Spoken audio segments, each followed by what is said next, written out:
Bonjour à tous. Dans cette nouvelle cassette RCM vidéo, nous allons vous présenter les nombreuses facettes d'une nouvelle discipline qui connaît un engouement certain depuis l'hiver dernier, le vol d'intérieur RC.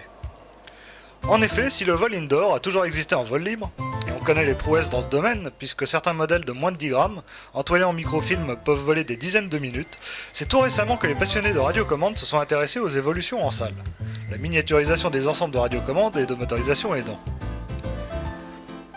Depuis, c'est une véritable frénésie qui semble agiter les modélistes à l'entrée de l'hiver, et cette discipline, encore marginale l'an passé, commence à intéresser de très près les grands fabricants, comme nous l'a montré le dernier salon de Nuremberg. C'est donc dans une immense salle du superbe centre régional des sports de Carvin, dans la banlieue sud de Lille, que nous nous retrouvons pour la première rencontre de la saison 97-98. Organisée par le club des avionneux de Wavrin, avec le concours de ZN-Line et RCM, cette rencontre a été un franc succès, avec une bonne quarantaine de participants et des épreuves en vol rondement menées.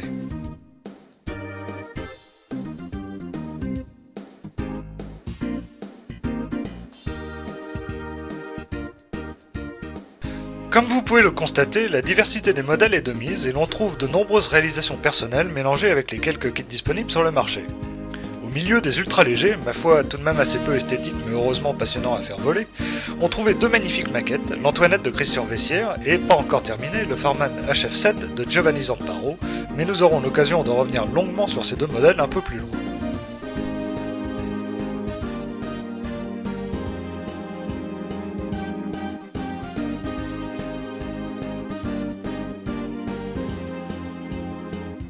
La première épreuve de la rencontre était une course de lenteur, tout à fait spectaculaire, car ces modèles sont capables d'évoluer à une vitesse d'une personne marchant au pas, grâce à une charge à l'air des plus faibles de l'ordre de 5 à 7 grammes au décimètre carré. On voit ici un modèle tout carbone, directement inspiré du Stubenfliege de l'allemand Stefan Dolch, mais fortement agrandi, visiblement très léger. Cet élégant modèle, le Circus, dessiné par Guillaume Didier, a fait l'objet d'un plan encarté dans Looping et a contribué à démocratiser la catégorie.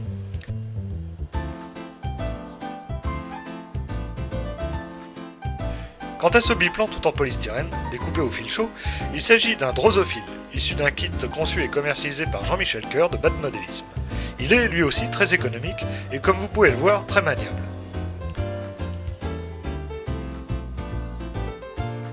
Bien qu'il y ait peu de chances de trouver une thermique en salle, Jean-Michel était également venu à Carvin avec un planeur lancé-main indoor. Mais pour fixer les idées, on peut dire que les avions présentés à Carvin pesaient en moyenne environ 300 grammes et étaient généralement animés par des motorisations fortement réductées, faisant appel à des petits moteurs Mabuchi 180 très économiques, alimentés par des accus de 6 ou 7 éléments de 270 mA. Les hélices sont souvent issues d'avions joués à moteur caoutchouc ou de vol libre, quand elles ne sont pas simplement surmoulées en fibre de carbone sur des hélices de vol électrique classiques. Quant aux cerveaux, généralement de marque E-Tech ou Pro Model, ils font en général à peine 10 grammes. Du côté des variateurs, enfin, les plus répandus, parce que ce sont les moins chers tout en étant fiables, sont les GT Jazz 10 ou 05. Au décollage, le freestyle de Bruno Guitare. Bien sûr, dans le fief de ZN-Line, rien de plus normal puisque ce modèle est commercialisé par l'artisan de Péranchy, pourtant bien mieux connu dans le domaine de la Voltige F3A de haut niveau. Mais avec ce modèle tout en structure dessiné par Benoît Paysan-Leroux, un nom qui est un gage de qualité, il a fait une percée remarquée dans le domaine de l'indoor, d'autant plus qu'à 169 francs, ce kit est vraiment à la portée de tous. Beaucoup plus cher, certes, mais prêt à voler, voici le Blériot, qui n'a qu'un lointain rapport avec Louis, mais qui a été le premier kit d'indoor sur le marché. Il est distribué en France par Sopedra. Deux nouvelles versions de ce modèle sont apparues cette année à Nuremberg d'ailleurs. Le vol indoor a ceci de particulier qu'il permet de laisser libre cours à son imagination, car les modèles sont peu onéreux et rapides à construire. On n'a donc aucune appréhension à les faire voler. Parmi les modèles personnels les plus remarquables, on peut citer ce biplan en tandem qui deviendra triplan par la suite, et l'autogire de Philippe Dubois qui ne parviendra pas à décoller mais qui nous aura bien fait rire. Philippe Dubois que l'on retrouve ici dans l'épreuve de lenteur avec son freestyle au fuselage verni style antique. Vous aurez bien sûr tous reconnu ces deux moines, véritables bénédictins du modélisme, Benoît et Christophe Paysan-Leroux, qui prouvent encore une fois qu'ils ne s'intéressent pas qu'à leur discipline de prédilection, le F3A, mais sont de vrais touche-à-tout loin de privilégier l'élitisme. Mais il n'empêche que Christophe ne peut plus échapper à sa condition de star de la voltige, et qu'il doit se soumettre aux immanquables séances d'autographes, ce qu'il fait toujours avec beaucoup de gentillesse. Bien entendu, il va de soi que Christophe, qui effectue depuis de nombreuses années des exhibitions en vol d'intérieur au salon de la Porte de Versailles, mais dans une enceinte autrement plus spacieuse, n'avait qu'une envie, réaliser de la voltige de chambre. A cet effet, il a conçu un modèle à aile médiane et profil biconvexe, dont le longeron a la particularité d'être un tube de balsa roulé. Je vous laisse admirer le travail.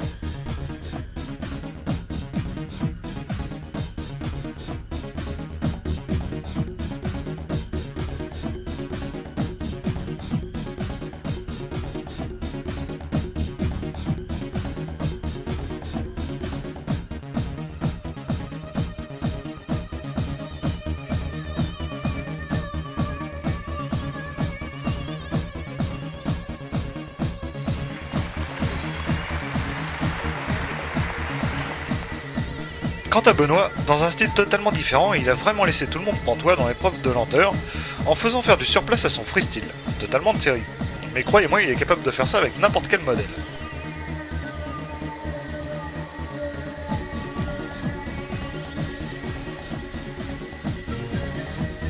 Et bien que cet avion ne soit pas vraiment conçu pour cela, il n'a pas pu s'empêcher de faire quelques acrobaties et à donner des frissons dans le dos lui non plus. Les fidèles lecteurs de RCM auront reconnu le Cupidon de notre chroniqueur et néanmoins ami Gérard Jumelin, artiste dans l'âme et poète à ses heures, à moins que ce ne soit le contraire. Présenté il y a déjà plus d'un an dans RCM avec son plan encarté, ce modèle était l'un des plus légers de la rencontre avec sa masse de 130 grammes et ses 5 grammes au décimètre carré. La propulsion est assurée par un moteur Weiss Technique induit en cloche, le DC524 Reducté 751, le variateur a éteint Eno Young et les servos sont des Weiss Techniques de 2,9 grammes. Mais le plus remarquable reste la structure en lamellé-collé qui a nécessité de nombreux gabarits d'assemblage. Une chose est sûre, quand on aime on ne compte pas les heures de construction. Mais le résultat est vraiment superbe, et tranche d'autant plus avec la majorité des indoors construits à la va-vite que le balsa est coloré avec des encres Pantone qui ajoutent indéniablement un plus à la silhouette du modèle. Gérard, qui fait preuve d'une créativité bouillonnante, ne pouvait évidemment pas en rester là. Et comme nous allons le voir maintenant, il a fait beaucoup plus fort depuis. Voilà, ça c'était un projet que j'avais proposé à Jean-Marie, une Orten conventionnelle si on peut dire, avec des élevons. Hein, et un jour il est revenu avec un modèle plus pointu, plus original, alors j'ai abandonné ce projet-là. Et on a décidé de faire son idée à lui, qui était le bord d'attaque qui pivote et qui entraîne par le saumon la déformation de l'aile. Voilà, donc les nervures sont fixes seulement là, au centre. La structure est rigide, bien rigidifiée au milieu de l'aile et c'est un simple jaune carbone de 1 mm à l'arrière qui tient les queues de nervures et qui fait l'évolution du profil. Voilà, cabré, ça remplace les ailerons. Voilà. Et on peut ajouter que les nervures ici vers l'extrémité de l'aile sont flottantes. Comme les côtes flottantes. Comme les côtes de la cage thoracique. Nous avons fait fixer l'envergure avec la longueur des tubes qui sont disponibles dans les magasins de cerfs-volants pour essayer de limiter la gâche au minimum. Et ce qui nous a amené à concevoir une machine de 1,30 m d'envergure, 26 décimètres carrés, et le poids auquel nous arrivons, c'est 125 et 130 grammes. Et le moteur, c'est un moteur VS Technique. Et on utilise des servos de 9 grammes dans mon cas et des servos HS60 de high-tech qui font 14 grammes dans le cas de Jean-Marie.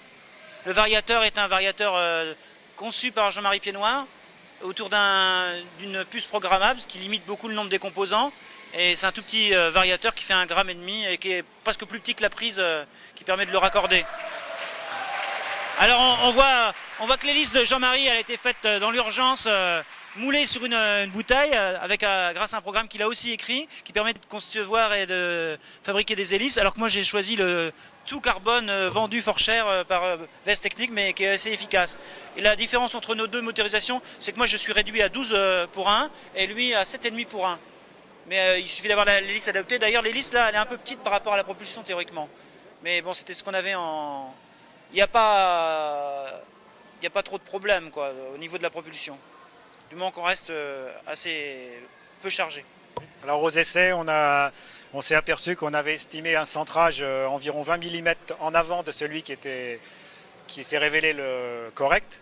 Et comme sur ce genre d'appareil, 1 ou 2 mm de centrage, ça change assez fortement le comportement quand on est près du centrage optimum. On a eu quelques ennuis au départ, mais tout va bien maintenant. Elles sont encore vivantes. Et elles n'ont pas fini de faire des petits.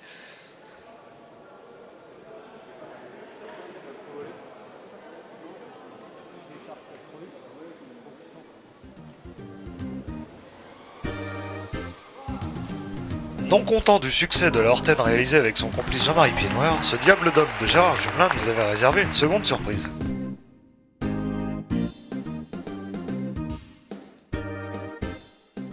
Voilà, 150 grammes d'insomnie et de raid débile. Voilà, ça a été fait exactement en même temps que la Horten. En attendant que Jean-Marie se décide à faire la sienne, j'avais commencé la twisteuse et il n'en finissait pas de commencer sa version de son propre modèle. Et alors en attendant, je me suis permis de faire un... À l'origine c'était un monoplan, puis après je me suis dit on peut le faire en biplan, triplan, et puis il y a un pouce au crime qui m'a dit allez triplan. Alors j'ai fait triplan. Et ça pèse juste 150 grammes avec un gros récepteur de 25 grammes et des accus de 50 mAh, 7 éléments, un moteur VS technique, réducté à 7,5 pour 1. Je crois que si je mettais un petit récepteur, je mettrais des plus grosses batteries et ça ferait toujours le même poids. Mais aujourd'hui, je n'avais en disponible qu'un gros récepteur de 25 grammes, donc j'ai mis des petits accus. Mais ça va changer. C'est un film de 2,2 g sur les ailes et sur la queue. Voilà, c'est le même. Il n'y a que 3 nervures différentes par l'aile. Et l'aile d'ailleurs a la même forme que le stab, en fait. Et toute la structure de la dérive et de la queue, au moins une grande partie est renforcée avec des bandes de carbone d'1 dixième du matériel qu'on trouve pour le vol libre, qui se coupe au cutter et qui se colle à la colle cyano, qui pèse très peu, et qui après c'est béton le lamellé-collé. Après ce long intermède sur 2 modèles exceptionnels, revenons au concours avec la précision d'atterrissage, une épreuve qui, comme vous allez le voir, demande une précision millimétrique. En effet, si le but initial était de se poser sur une cible de 30 cm de diamètre, il s'est rapidement avéré que pour départager les concurrents, il fallait prendre des mesures au centimètre près.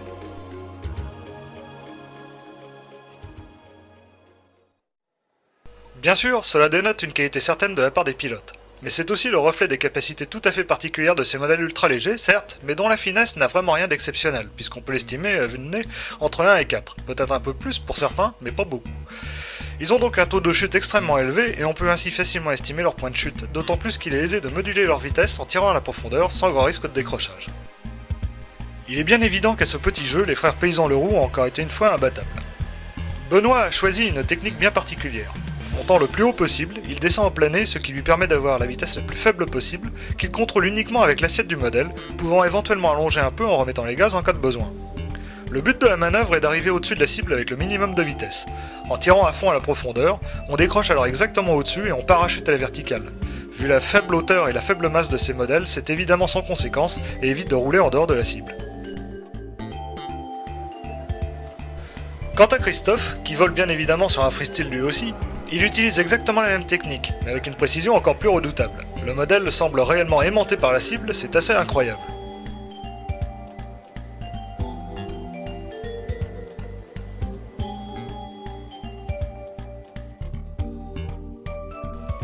Une petite astuce au passage, quelques pilotes avaient eu la bonne idée de bloquer les roues de leur modèle, puisque ce n'était pas interdit par le règlement. Et oui, en concours indoor comme dans toutes les compétitions, la première chose que font les concurrents c'est d'exploiter ses faiblesses et ses omissions.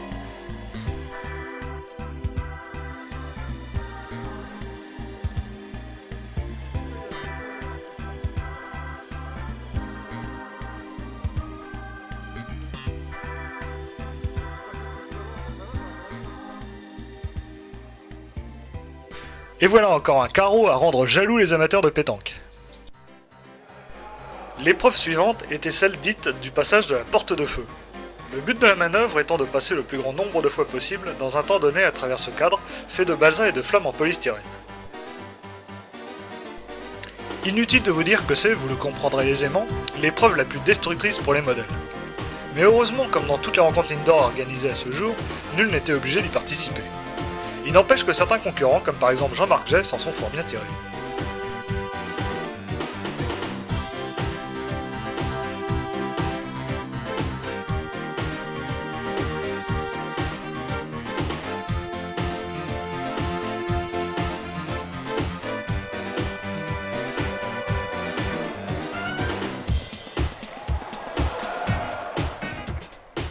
Parfois, même en réussissant à passer un bon nombre de fois sans problème et en se présentant bien devant la porte, on arrive à se louper, n'est-ce pas Philippe?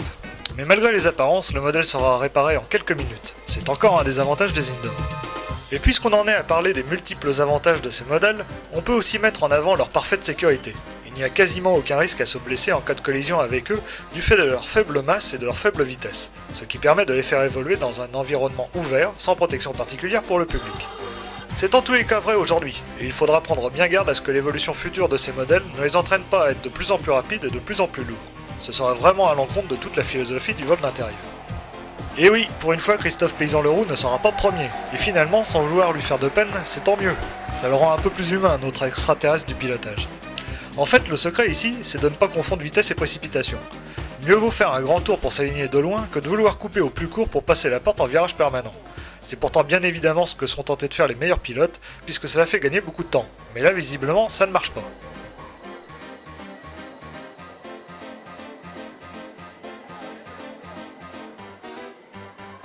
Mais heureusement, comme je le disais plus haut, les réparations sont toujours très rapides, et en quelques minutes, alors qu'ils paraissaient salement endommagés, les modèles sont prêts à partir au combat. En fait, l'outillage nécessaire est suffisant si vous désirez participer à un concours indoor de ce genre, c'est un cutter, de la cyano et son accélérateur, quelques bouts de balsa et un peu d'entoilage. Rien de plus car les dégâts ne sont jamais très importants.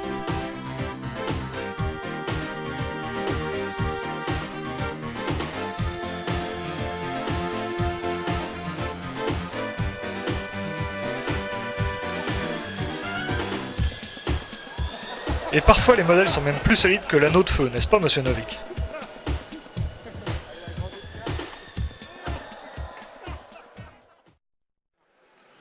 Passons maintenant à l'épreuve de l'atterrissage sur table, qui s'apparente un peu à un appontage sur un porte-avions. Épreuve qui est loin d'être aussi facile qu'il y paraît, comme vous allez pouvoir le constater.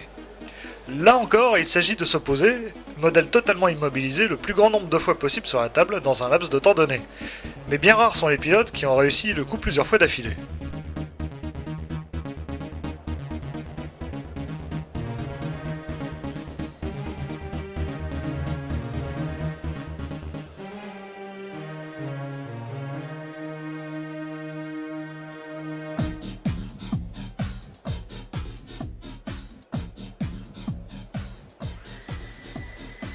Quand je vous aurais dit que ce modèle appartient à Benoît Paysan-Leroux, vous ne serez pas étonné d'apprendre qu'il a remporté haut la main cette épreuve. Précisons qu'il a perdu une roue au cours du vol et que ce n'était pas prémédité. Même si ça l'a bien aidé, il n'avait vraiment pas besoin de ça pour remporter la manche, tant il excelle dans ce genre d'exercice.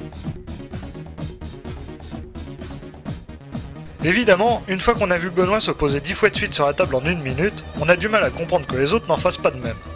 On peut pourtant vous assurer qu'il n'y a rien de plus difficile, et réaliser un touch and go sans sortir de la table est déjà une belle réussite.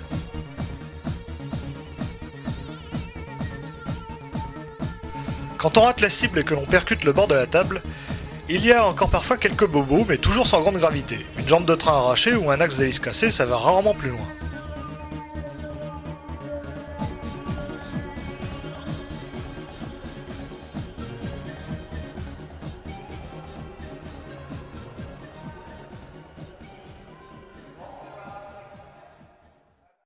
Philippe Dubois a profité de ce tremplin improvisé pour faire une dernière tentative de décollage avec son autogire, mais malgré les ballons gonflés à l'hélium, rien n'y a fait.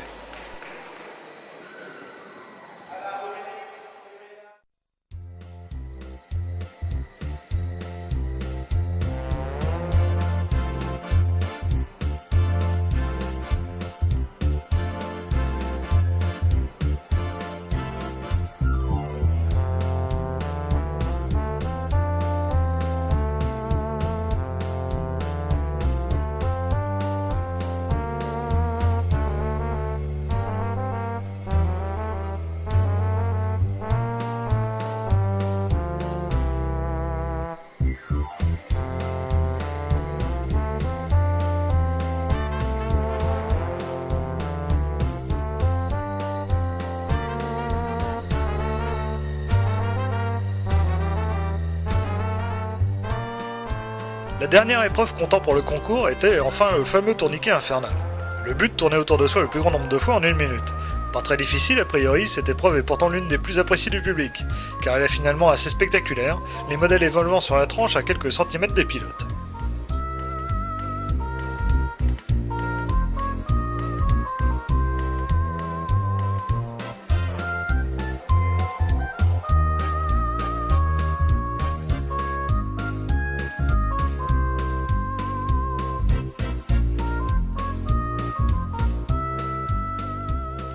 Certains font preuve d'une belle maîtrise, car ne croyez pas qu'il soit si simple de maintenir son modèle en virage aussi serré sans qu'il dévie sa trajectoire. Il faut vraiment le piloter en permanence et réagir instantanément à ses moindres écarts. Ça tourne infiniment plus vite qu'en vol circulaire, et l'on ne voit plus du tout l'arrière-plan, ce qui fait perdre toute référence.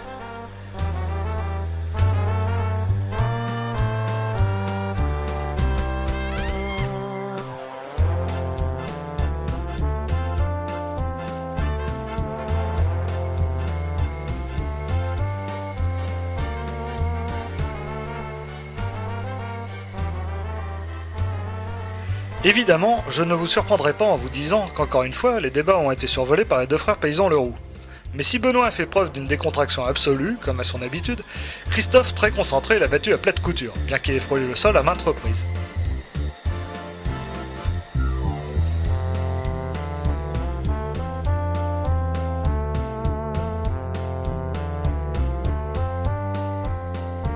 Évidemment, dans ce genre d'épreuve, le risque que courent les pilotes, c'est de succomber au tournis, ce qui n'a pas manqué d'arriver.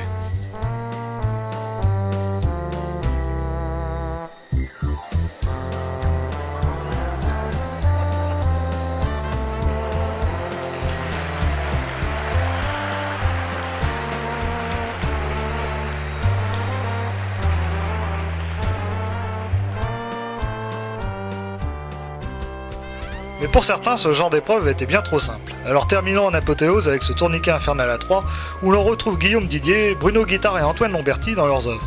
Ces trois-là savent mettre de l'ambiance.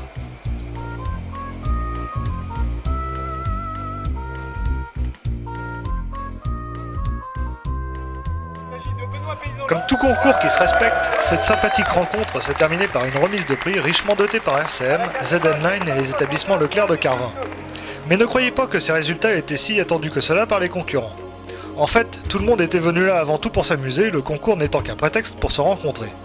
Je ne vous donnerai donc pas le classement qui n'a rigoureusement aucune importance. Ainsi s'achève donc la première rencontre indoor de la saison 97-98 par une traditionnelle séance de photos de famille où personne ne voulait être absent. Cela fera un excellent souvenir de ce week-end mémorable. Pas de doute, nous aurons tous beaucoup de plaisir à revenir ici l'hiver prochain, car vous vous en doutez, rendez-vous est déjà pris.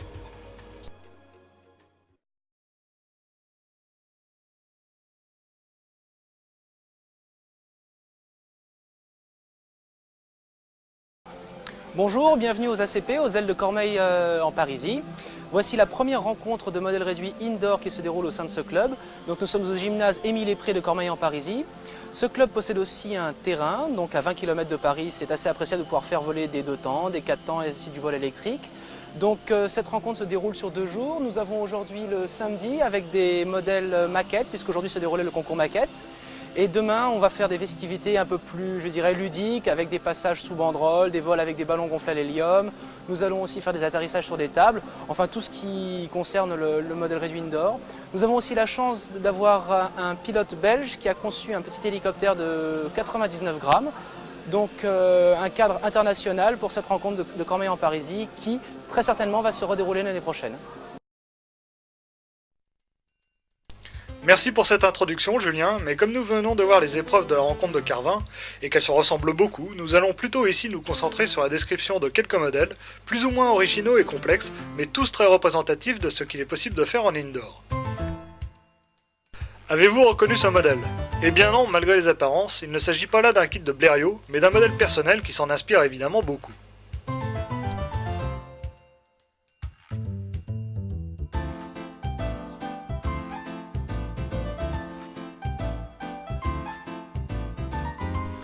Il y avait à Cormeilles de très belles réalisations comme cette excentrique, qui tire bien évidemment son nom de la position excentrée de son pylône support d'aile.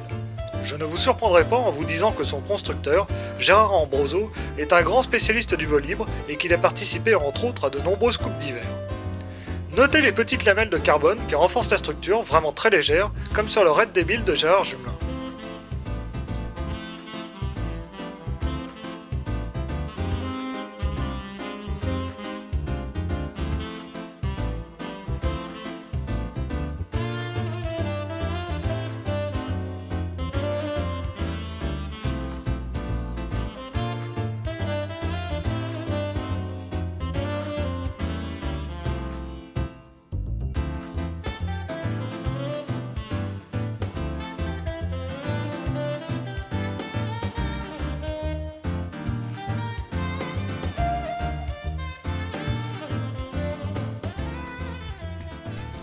Un Blériot issu de kit, en voilà justement un en vol, et encore une fois on voit que c'est un modèle qui vole très bien. Vous noterez le faux moteur qui donne un petit air de maquette à cet avion qui a des formes assez spéciales. Pourtant, une des nouvelles versions proposées par Icarus possède des empennages très différents, et aussi surprenant que cela puisse paraître, il devient alors, avec une nouvelle nacelle en polystyrène moulé, une semi-maquette très ressemblante du grade Heindecker.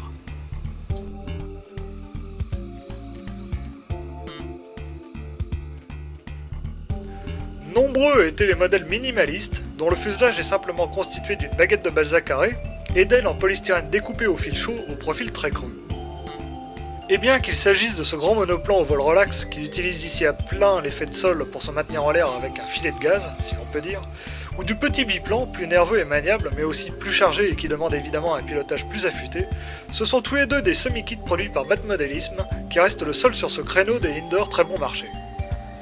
En effet, à environ 200 francs le kit, difficile de faire moins cher, et comme Jean-Michel Coeur sait de quoi il parle, on a pu le voir évoluer tout à l'heure avec son drosophile à Carvin, et propose des motorisations adaptées, il n'est pas étonnant que ces modèles connaissent un certain succès. Grâce à lui, l'indoor est vraiment à la portée des plus jeunes.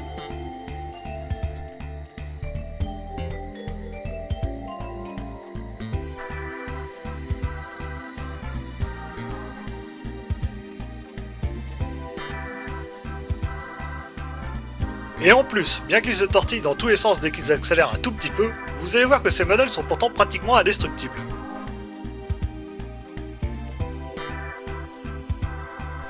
Gain de poids oblige, le train du drosophile est encore des pianos de 1 mm, mais afin de limiter sa souplesse, qui ferait toucher l'hélice lors des atterrissages, la plupart des modélistes le haubanent simplement avec du fil.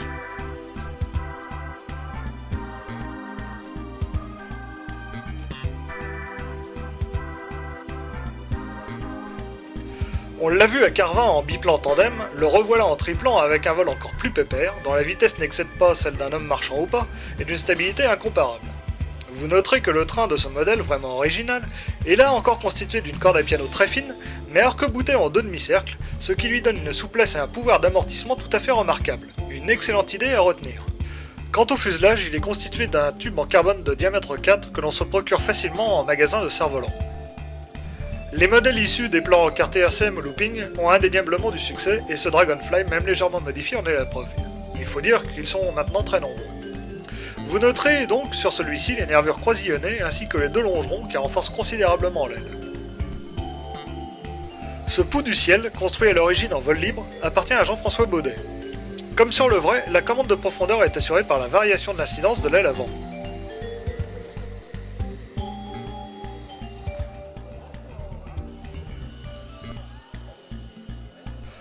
Ce superbe exercice de construction, dont le fuselage rappelle celui du Mini Baron, il semble d'ailleurs utiliser le capot moteur de cet avion, mais dont l'aile haute assure une meilleure stabilité, est l'œuvre de la famille IV. Là encore, les noyaux en polystyrène proviennent de chez Batmodelism.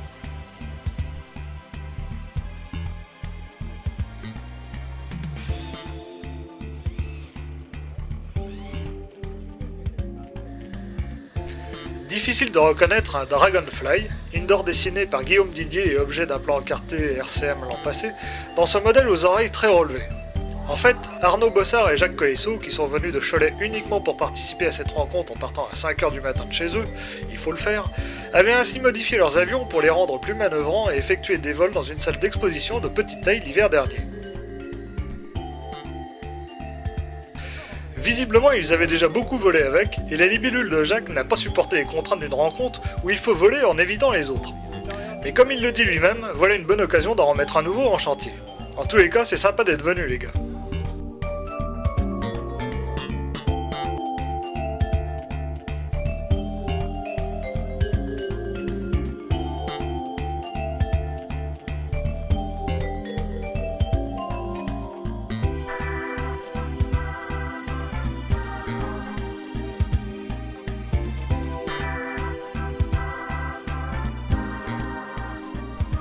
Les organisateurs, Julien Cucheper en tête, bien que n'ayant jamais piloté ce genre de modèle, avaient tenu à participer. Comme beaucoup, n'ayant pas le temps de construire, ils se sont également tournés vers les modèles de Batmodelism. Il est intéressant de noter que Julien avait retaillé l'extrémité des ailes en trapèze afin d'augmenter un peu la maniabilité. La motorisation est assurée par un Mabuchi 180 réducté 1.6 avec des pignons Conrad. C'est on ne peut plus classique. Quant à l'équipement radio, il est standard pour ce genre de modèle, avec des accus de 270 mAh, des cerveaux New Power de 9 grammes et un récepteur 4 voies SIM propre.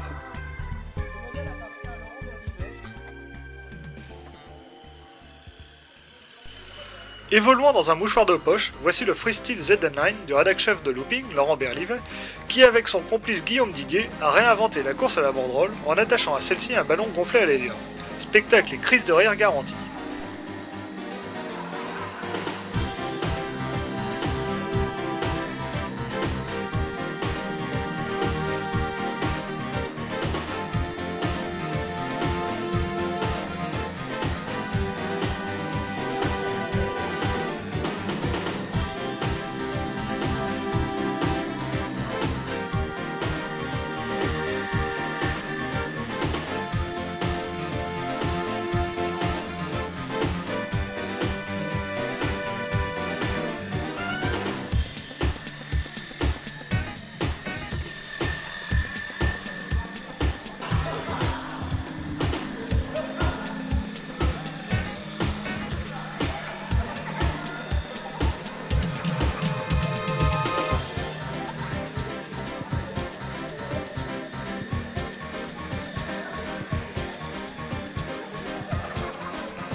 Bien qu'il ne soit visiblement pas fait pour cela, Guillaume ne pouvait se contenter de faire évoluer son nouvel indoor à plat et a tenté à peu près toutes les figures de voltige réalisables avec un 2 axes.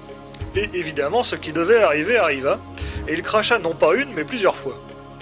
Ne croyez pas qu'il se soit découragé pour autant. Cet exceptionnel travailleur manuel, il est en effet maroquinier chez Hermès, a récupéré tous les petits morceaux et les a patiemment recollés ensemble pour reconstruire son modèle comme neuf. Avec seulement un tube de cyano et un peu de papier de verre, il faut le faire.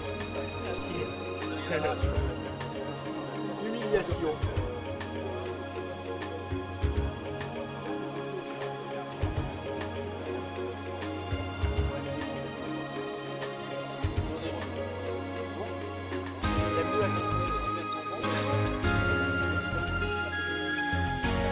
Ça repart dans pas longtemps.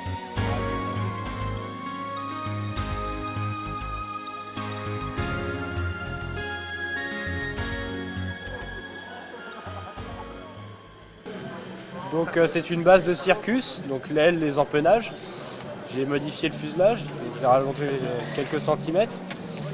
Il est complètement fermé, j'ai rajouté des entrées d'air. Donc j'ai surbaissé l'aile pour avoir plus de maniabilité. Et donc j'obtiens un très bon modèle pour se défouler, qui passe boucle tonneau plus ou moins barriqué. Et au niveau des commandes profondeur direction, tu as fait un truc un peu spécial. Toutes les commandes sont par câble vol circulaire. Et elles sont tendues sur un renvoi et non sur la tête de cerveau, ce qui évite de forcer le cerveau. Le cerveau, je peux mettre des tout petits, ce qui me permet de gagner quelques grammes. Et le cerveau a moins de contraintes et je préserve le matériel.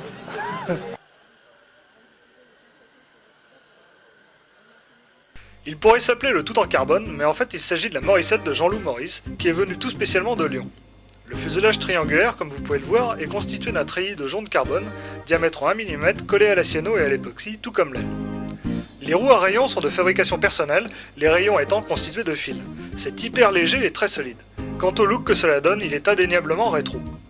La radio est constituée de deux cerveaux Weiss Technique de 2,9 g, le récepteur étant un Pico 4 voies et le variateur un Weiss Technique également.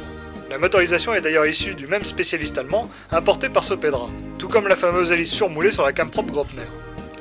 Les gouvernes de l'empennage, aussi bien horizontales que verticales, sont pendulaires, ce qui est assez courant sur les indoors, car cela simplifie la construction et par là même fait gagner du poids, ce qui est toujours le bienvenu sur l'arrière d'un fuselage. Comme vous pouvez le constater, ce modèle qui pèse tout de même ses 150 grammes vole très lentement et semble très sain. Un certain classicisme dans les proportions, avec un bon dimensionnement des empennages et un dièdre conséquent sont les secrets de la réussite. Mais les indoors permettent aussi, on l'a vu, d'innover. Et c'est ce que n'a pas manqué de faire Monsieur Novelli avec ce biplan plein d'astuces et dont le design est pour le moins surprenant, comme d'ailleurs celui de tous les modèles créés par ce modéliste discret mais plein d'imagination. Sachez que M. Novelli est avant tout un spécialiste du bateau, ce qui explique peut-être le choix de la toile de spi pour l'entoilage des ailes et la forme en voile de jonque de la dérive.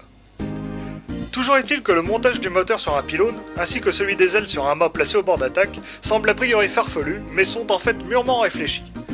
Le moteur surélevé protège l'hélice, et le pylône de l'aile, tel qu'il est placé, simplifie grandement la structure de celle-ci et permet un démontage rapide.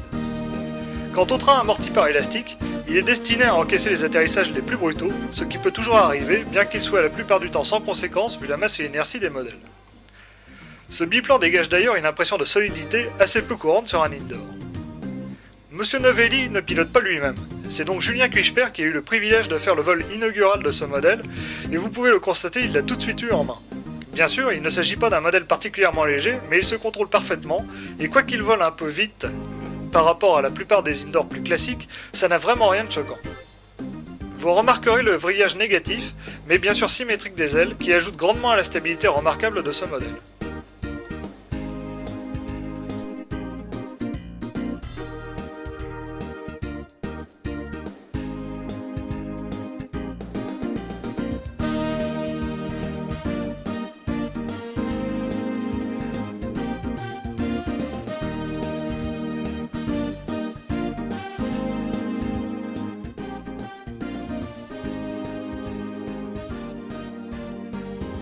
On retrouve bien sûr le Cupidon de notre chroniqueur Gérard Jumelin, qui reste un modèle remarquable par la qualité de sa construction et le raffinement de sa structure.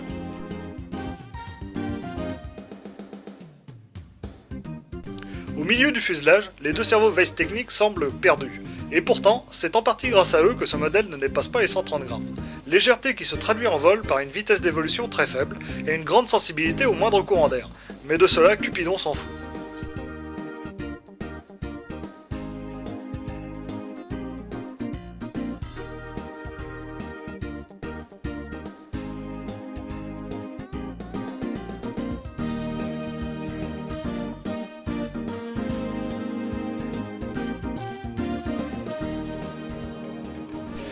Revoilà également le Red Devil, mais cette fois-ci l'hélice d'avion jouet a été remplacée par la Weiss Technique carbone au rendement visiblement très nettement supérieur.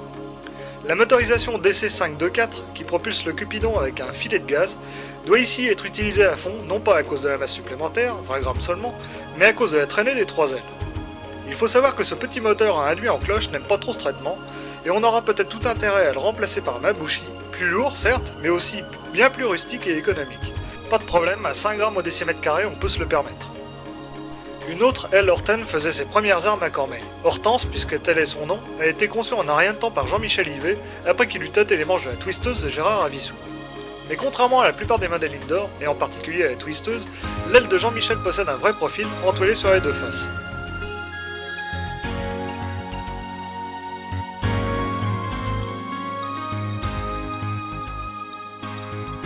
Avec son accu 7 éléments de 110 mAh, cette aile de 1,20 m d'envergure ne pèse que 165 grammes, ce qui est fort peu finalement. La motorisation est assurée par un moteur très économique qui change un peu des sempiternels Mabuchi. On le trouve pour 15 francs environ chez certains distributeurs d'électronique sous le doux nom de MK426A Made in Taiwan. Avec des pignons Conrad donnant une réduction 1 pour 8 et une hélice 20-28 de vol libre, vous obtenez alors un groupe motopropulseur pas poussif du tout. Nous voici arrivés au moment du jugement statique des maquettes, effectué avec grand sérieux par le seul Julien Cuichepert, après que nous eussions tous décliné son offre de faire partie du jury. Le pauvre, il a été le seul à prendre le risque de se faire scalper.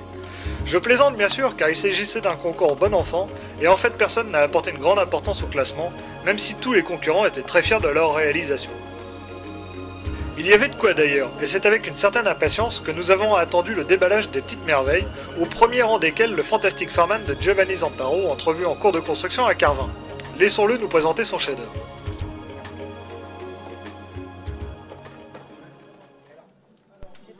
Voilà, bonjour, je me présente, Giovanni Zamparo. Alors j'ai entamé début du mois de novembre la construction du Farman MF7, des avions Maurice Farman, quand ils étaient séparés. Les deux frères Henri Farman et Maurice Farman se sont séparés. Maurice Farman a lancé la fabrication de ce 16 Kiplan, donc vers les années 14-18. Il a servi entre autres pour des opérations de mitraillage au sol, de bombardement, d'observation. Alors cette construction elle a été faite en partie mixte pour avoir la rigidité nécessaire à la structure de l'ensemble. Donc les longerons sont tous en jonc de carbone. Les nervures sont-elles en balsa, découpées à la commande numérique. Les ailerons donc, et leurs bords de fuite principalement sont découpés aussi à la commande numérique. Les ailerons sont actionnés par le biais d'une barre de torsion et aidés par les différents haubans servant à tenir un peu le bord de fuite parce que bon, vous vous doutez que l'ensemble est très souple. Voilà donc l'ensemble de la structure mixte carbone-balsa et les haubans, pour raidir tout ça, sont en fil polyester qui sur de courtes distances sont très peu extensibles comme ça et surtout très stables. Leur élasticité permet d'être toujours tendue, sachant qu'il faut quand même un effort assez important pour pouvoir tenir l'ensemble en position. Alors la nacelle, elle aussi structure mixte, entoilée pour les flancs qui sont développables et pour le dessus en résine, en fibre de verre plus résine. Également pour le sabot avant, qui pivote, car à l'époque il devait permettre de dégager la vue vers le sol pour des opérations de mitraillage et la précision en bombardement. Le moteur, quant à lui, c'est un moteur Mabuchi à l'origine, qui est masqué en V8 Renault, qui était utilisé à l'époque sur cet avion. Donc pour la construction du faux moteur, je suis parti sur de simples cylindres en papier roulé, sur lesquels j'ai enroulé donc le même fil polyester, qui a servi beaucoup sur l'avion en général, et qui a servi à simuler les ailettes. Là-dessus, une petite peinture pour vieillir un peu l'ensemble, et l'illusion est correcte. Voilà. Sinon, pour les flancs de fuselage, entre guillemets, c'est-à-dire les longerons allant jusqu'au stabilisateur, il s'agit de 2 lames de balsa contre-collées pour avoir un peu plus de raideur avec les fils légèrement croisés, non pas croisés à 90 degrés mais à 5-10 degrés pour donner un peu de raideur. Et à l'endroit où on vient encastrer les mâts de ces flancs justement, la lame du bas seule a été percée au diamètre du jonc de carbone. Et pour éviter de poinçonner la lame supérieure, entre deux, un petit carré de papier avec une goutte de cyano a été mis, comme ça on évite de poinçonner tout ça. Donc tout est ligaturé au fil. Pour le stab, rien de particulier vis-à-vis de l'aile. Il est en structure lui aussi. Maintenant pour le train. Le train, comme les saumons, ont été fabriqués sur gabarit en lamellé-collé. Les roues, quant à elles, il s'agit tout simplement d'une âme en balsa, sur lesquelles 2 flancs thermoformés en plastique sont ajoutés de chaque côté. Donc l'ensemble est bien rigide pour des roues Diabolo. Malheureusement, il n'a pas pu être monté souple, parce que les Diabolo ayant une voie très étroite, j'aurais pas eu de stabilité dans l'axe. Voilà. Et le tout a été assemblé donc, pour respecter la géométrie avant entoilage, assemblé au banet avant entoilage sur gabarit, donc pour positionner l'aile supérieure, l'aile inférieure et le plan fixe du stab. Donc une fois tout ça assemblé, l'entoilage a été fait au papier japon, enduit nitrocellulosique dilué à 50% avec quelques gouttes de vernis de l'azur teint de chêne pour donner l'aspect vieilli. Et puis voilà le résultat. Pour l'instant, il n'a donc pas volé. Pour l'instant, il n'a pas encore volé, il a fait un saut de puce. Voilà, justement. Attends, on va interrompre là. Ouais. Donc les inconnus au niveau de cet avion, pour l'instant, c'était la faible surface de dérive, donc une stabilité enlacée qui aurait pu être douteuse. Ce matin, on a réussi à faire un petit saut de puce de 5 à 10 cm et le taxiage au sol a permis de vérifier que les dérives en fait réagissaient suffisamment bien. Bon, ça risque d'être un avion qui volera peut-être un peu vite pour pouvoir rester dynamique, surtout avoir une bonne réaction à la dérive et une bonne stabilité. Mais dans l'ensemble, ça paraît encourageant et j'espère que d'ici 2 semaines, il aura vu l'air. Voilà. Jean-François Baudet a fait une tentative, vite avortée d'ailleurs, pour faire voler ce minuscule Tiger Moss issu d'un kit AKR de vol libre destiné à un moteur CO2. Vraiment tout petit, le modèle pourrait sans doute voler en extérieur, mais à une vitesse d'évolution incompatible avec le vol d'intérieur.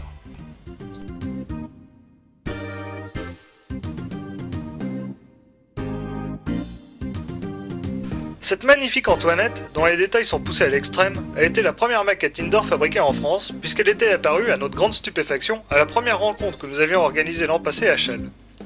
Œuvre de Christian Vessière, ce modèle d'1,45 m d'envergure pèse 400 grammes. La motorisation est assurée par un Speed 300 réducté 6:1 avec une hélice modèle Avia jaune. La queue de propulsion est un 7 éléments de 220 mAh, le récepteur est un Gropner MC15, les cerveaux sont des E-Tech HS80, également très répandus sur les mini-modèles, quant au variateur c'est un Jazz 05.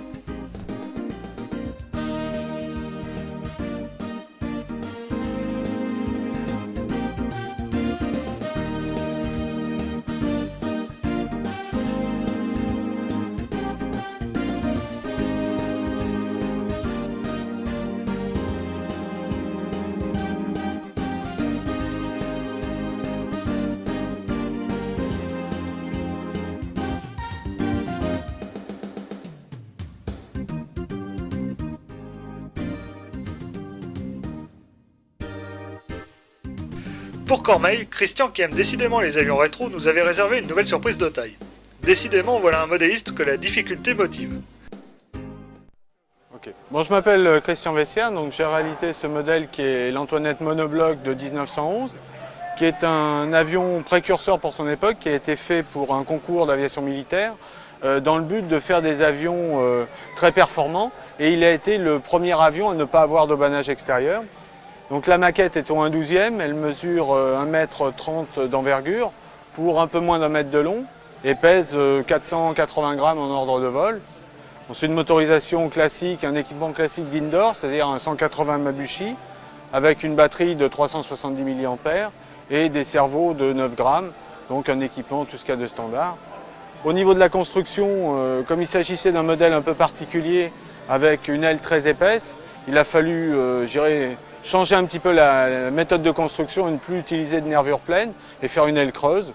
Sinon, le reste, c'est une construction, classique en modélisme, avec un fuselage rectangulaire et un montage en baguette entoilée. L'entoilage, c'est du Little Span, un produit courant en indoor, qui existe en couleur dit antique et qui rappelle un petit peu la toile de l'époque. Et l'équipement, maquette est résumé au poste de pilotage qui est assez simplifié sur ce modèle et aux différentes commandes, ainsi que le pilote qui représente Hubert Latham, qui a été un des constructeurs de cet appareil. Le train d'atterrissage, à l'époque, était assez particulier parce qu'on voulait le caréner et porter un poids qui était très important. Le modèle faisait 1,2 tonne en état de vol et donc le train d'atterrissage comporte 3 roues jumelées et une petite roue à l'avant qui permettait d'éviter un phénomène qui était très craint à l'époque, qui était le cheval de bois, donc passer l'avion sur le nez. Terminé juste avant la rencontre, l'Antoinette monobloc n'avait évidemment pas encore fait le moindre essai de décollage ni même de roulage. Et vous vous doutez bien qu'en l'absence d'aileron et avec une aussi petite dérive, la partie n'est pas gagnée. Cependant, après plusieurs tentatives assez malheureuses à cause d'un calage trop faible de l'aile, les premiers essais de roulage semblent plutôt prometteurs, mais il faudra sans doute mettre une motorisation plus musclée, car l'avion a du mal à accélérer et il nécessitera certainement de grands espaces pour évoluer. Malgré le dièdre, on peut penser que la stabilité ne sera pas un exemple du genre. Mais l'aventure méritait d'être tentée, car cet avion révolutionnaire pour l'époque et depuis tombé dans l'oubli est vraiment magnifique. Histoire à suivre donc. La famille IV est vraiment très prolifique, et visiblement motivée par l'indoor. Après l'aile Horten du fils, voici le Moranage du père, toujours piloté par Jean-Michel. Il s'agit d'une semi-maquette de l'avion ayant effectué la première traversée de la Méditerranée, et reconstruit depuis par l'équipe de l'amical Jean-Baptiste Salis à la Ferté-Alais. Petite astuce, les roues à rayons sont ici figurées en traçant sur un disque de plastique translucide les rayons avec un feutre. L'illusion est parfaite. Sur le modèle, le fuselage a été considérablement aminci et la dérive agrandie. 2 modifications qui ne peuvent qu'améliorer les qualités de vol, ce que l'on a aisément vérifié durant le concours.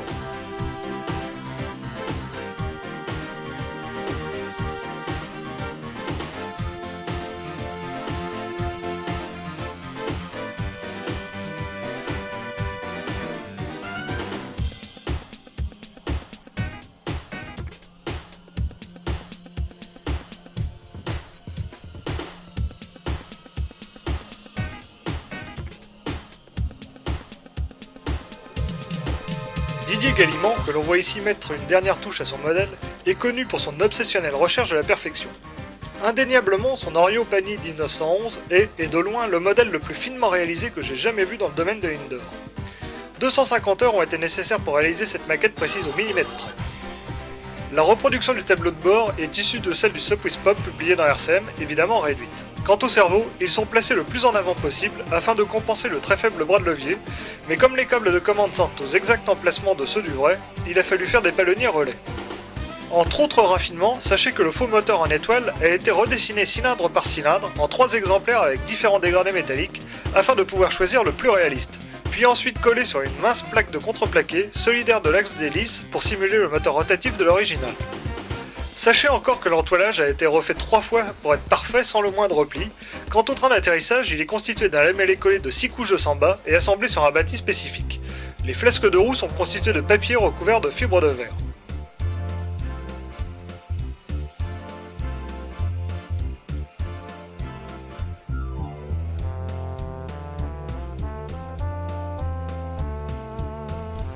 Le premier vol a été réalisé par Laurent Berlivet, qui s'est immédiatement montré enthousiasmé par les qualités de l'appareil, même s'il nécessitait une toute petite modification du centrage. Inutile de vous le dire d'ailleurs, les images parlent d'elles-mêmes, et l'avion vole réellement avec un filet de gaz, à une vitesse tellement faible qu'il m'a été facile de le poursuivre pour le photographier. Voilà vraiment une superbe illustration de ce qu'il est possible de faire de plus beau en indoor.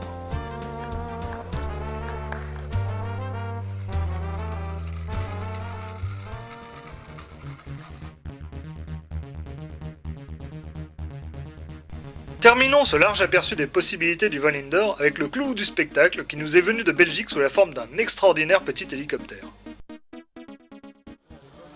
Je m'appelle Alexander van der Rostein, j'habite en Belgique à Bruxelles, j'ai 40 ans, j'ai une trentaine d'années d'expérience en modèle réduit, j'en ai construit des dizaines de modèles, commencé avec le vol libre. Depuis une dizaine d'années, je me suis spécialisé dans tout ce qui est hélicoptère. Et c'est la vague de l'indoor du slow fly qui m'a pris il y a 2 ans, entre autres à cause des articles qui sont parus dans la RCM, dont je vous en félicite. Et voilà, donc il y a 1 an que je me disais, ça doit être possible de faire quelque chose au niveau hélicoptère, à comparer à ce que les gens faisaient en indoor avec les avions. Alors j'ai téléphoné West Technique, donc Monsieur Scholl, le numéro était dans votre magazine. Et on a longuement discuté et là j'ai dit bon, je vais faire une folie, je me fixe sur l'idée que je vais faire un hélicoptère qui pèse, à ce moment-là je disais 120 grammes. C'était le but final et j'ai fait un inventaire de comment le faire, si c'était possible au niveau des vues des poids, les composants et j'ai commencé à chercher les composants un peu partout dans le monde et le résultat est entre autres ici, il s'appelle Pixel, c'est la 2e version, c'est le 2e prototype, c'est le Pixel 2. Et entre parenthèses Pixel parce que ça fait référence à l'élément graphique le plus petit au niveau informatique, donc juste pour dire que c'est vraiment très petit. Donc il pèse avec la batterie de propulsion tout compris 99 grammes, donc en stationnaire. Il a une autonomie de 2 minutes avec des batteries sélectionnées. Il est tout à fait stable, il a toutes les commandes classiques d'un hélicoptère, je dirais presque grandeur, mais bon, je veux dire les grands frères en radiocommande. Il y a même un gyroscope piezo dedans et 2 cerveaux, 2 régulateurs de vitesse, un récepteur tout à fait normal, mais certainement beaucoup plus petit que la moyenne. Et pour le reste, il a été fabriqué avec toutes des pièces que j'ai fabriquées moi-même, donc à 99% du carbone et juste un peu de balsa pour profiler les pales du rotor. L'anticouple, c'est ça un peu une astuce que dans le sens que pour faire du léger, il faut essayer de limiter le nombre de composants. C'est ça la théorie de base. Alors pour éviter tout ce qui est la transmission de l'avant vers l'arrière, pour l'anticouple plus les commandes pour l'incidence, j'ai simplement mis un 2e petit moteur ici. Donc il y a un 2e petit moteur, en fait un 3e parce qu'il y en a déjà 2 devant, mais un 3e qui est dédicacé à 100% pour l'anticouple. Et on fait varier la vitesse du rotor d'anticouple en fonction du couple demandé pour commander à gauche ou à droite, en fonction de ce qu'on veut faire en vol.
Alexander nous le prouve sur ces images, avec l'avènement du vol indoor et la miniaturisation extrême des radiocommandes, le jour n'est pas si lointain où nous pourrons tous pratiquer le modélisme dans notre salon.